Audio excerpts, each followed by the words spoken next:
एक बार प्रेम से बोलिए शंकर भगवान की जय। हर हर महादेव। महादेव से यही प्रार्थना करते हैं कि जो लोग इस वीडियो को लास्ट तक देखेंगे उनको भगवान भोलेनाथ जी जिंदगी में कभी भी किसी भी चीज की कमी ना होने दे और धन प्रतिष्ठा मान सम्मान हमेशा मिलते रहे। तो चलिए दोस्तों वीडियो को शुरू करते हैं। कोई भी अशुभ शकुन होने पर करे इस प्रभावशाली मंत्र का जाप। प्राचीन काल से ही मानव शकुन अपशकुन का विचार करता आ रहा है। महाकवि तुलसीदास जी ने रामचरितमानस में बैठी सगुन मनावती माता कहकर शकुन विचार को स्वीकार किया है। अतः शकुन शास्त्र आदि काल से ही अपना अस्तित्व बनाए हुए है। आज जीवन इतनी तीव्रता से बदल रहा है कि शकुन का विचार करने का अवसर ही नहीं मिलता। यह सत्य है, परंतु शकुन तो जाने या अनजाने में ही रहते हैं और संभवतः होते भी रहेंगे। कुछ शकुन मनुष्य स्वयं उत्पन्न करता है और कुछ शकुन देव कृपा से स्वयं ही घटित होते हैं। मनुष्य के द्वारा बनाया गया शकुन शुभता के लिए ही होता है, जबकि स्वयं घटित होने वाला शकुन मनुष्य की इच्छा पर निर्भर नहीं होता। अब ना मानने वाले तो प्रभु की सत्ता को भी स्वीकार नहीं करते, तब वे भला शकुन को क्या मानेंगे। उन्हें यह कहने में कोई आपत्ति नहीं होगी कि नाक है तो छींक आएगी ही। बिल्ली इधर उधर घूमने वाला पशु है, वह सड़क से गुजरेगी ही। कौवा पक्षी है तो उसका काम ही कांव कांव करना है, तो वह क्यों नहीं करेगा। आदि आदि तरह के बात कहेंगे। इन तर्कों के उत्तर में यही कहना है कि न मानने से प्रभु का अस्तित्व समाप्त नहीं हो जाता। विश्वास और श्रद्धा से भगवान को पाया जा सकता है, समझा जा सकता है। इसी भांति न मानने से भी शकुन का फल तो घटित होने से रुकेगा नहीं।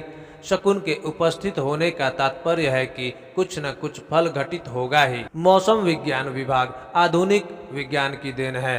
अरबों रुपए का व्यय होता है तब एक प्रयोगशाला बनती है। इसके पश्चात भी अरबों रुपए का व्यय करके भी मौसम की 100% सटीक भविष्यवाणी नहीं कर पाते। तो एक चिड़िया धूल को अपने ऊपर उछाल उछाल करके वर्षा का संकेत दे जाती है। ज्योतिषी से प्रत्येक विचार करवा करके यात्रा के लिए प्रस्थान करते समय अगर बिल्ली रास्ता काट जाए तो ज्योतिषी के विचार धरे के धरे रह जाते हैं। इस कटु सत्य को लगभग हर कोई स्वीकार करता है।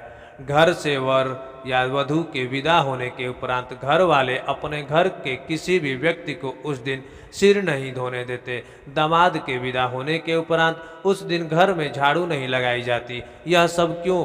क्या यह हमारा पिछड़ापन है? संभवतः विद्वान वर्ग स्वीकार करेगा कि यह हमारा पिछड़ापन है, जिससे ऊपर कोई जिम्मेदारी नहीं या वह जिम्मेदारी को स्वीकार नहीं करता। परंतु यह अशुभ होता है, इसलिए सिर नहीं धोते या जल आदि नहीं बहाते हैं। घर से यात्रा के लिए जाते समय द्वार पर परिवार की कन्या या सुहागिन स्त्री मिट्टी के पात्र में जल लेकर खड़ी हो जाती हैं। किसी भी शुभ कार्य या यात्रा के लिए जाते समय दही या मिष्टान खाकर ही जाना शुभ माना जाता है। ये बातें बहुत छोटी हैं, परंतु इनके अर्थ बड़े हैं। आज का अति उन्नत विज्ञान पूर्ण रूप से शकुन के शुभ होने पर ही टिकता है और शकुन अशुभ हो तो ध्वस्त ही होता है। और क्योंकि प्रत्येक कार्य के प्रारंभ में शकुन घटित होता है, उसे हम चाहे माने या ना माने। प्राचीन काल से ही मनुष्य का विश्वास शकुन को मानता आ रहा है। हालांकि आजकल सभ्य कहलाने वाले लोग इसे अंधविश्वास कहते हैं। इस पर भी उन्हीं को कभी कभी कहते सुना जाता है कि भाई बाई आंख फड़क रही है। यह बात कहकर दबे स्वर में क्या वह शकुन की बात नहीं कहते?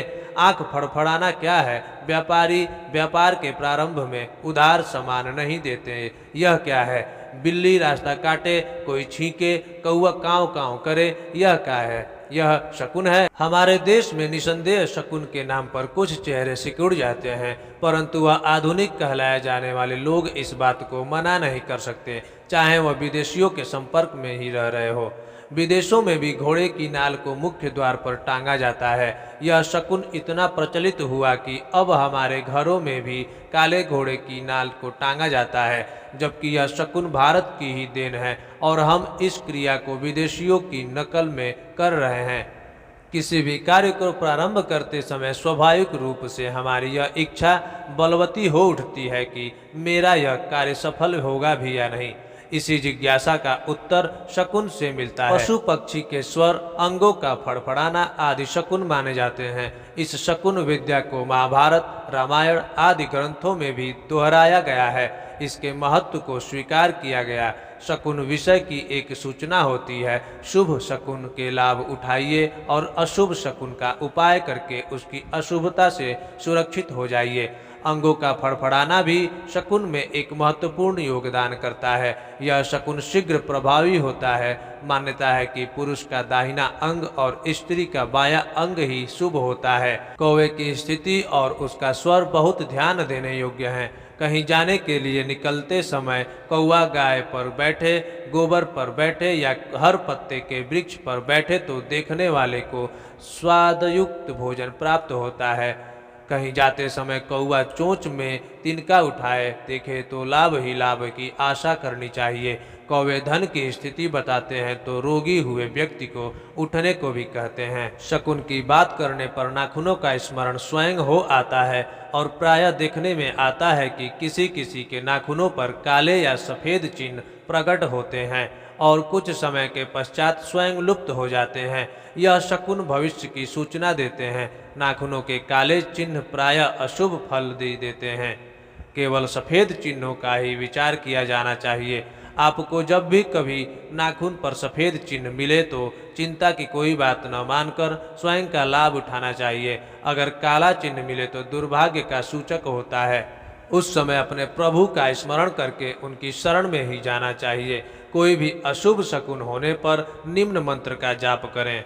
वो मंत्र है ओम नमः शिव दुर्गा गणपति कार्तिकेय दिनेश्वरम धर्म गंगा चह तुलसी राधान लक्ष्मी सरस्वती नामान्येतानि भद्राणि जले स्नानात्वा च यो जपते वांछितं च लभेतु सोऽयदपि दुष्प्रवाह शुभवान भवतु। इस मंत्र का 11 बार जाप करने से अपशकुन चीज तुरंत ही समाप्त हो जाता है। अगर किसी के मुख्य द्वार पर उल्लू 3 दिन तक लगातार रोता है तो उसके घर में चोरी होती है। रात्रि में यात्रा कर रहे व्यक्ति को कोई उल्लू होम होम की ध्वनि करता मिले तो शुभ फल मिलता है, क्योंकि इसी प्रकार की ध्वनि अगर वह बार बार करता है तो इसकी इच्छा भोग करने की होती है।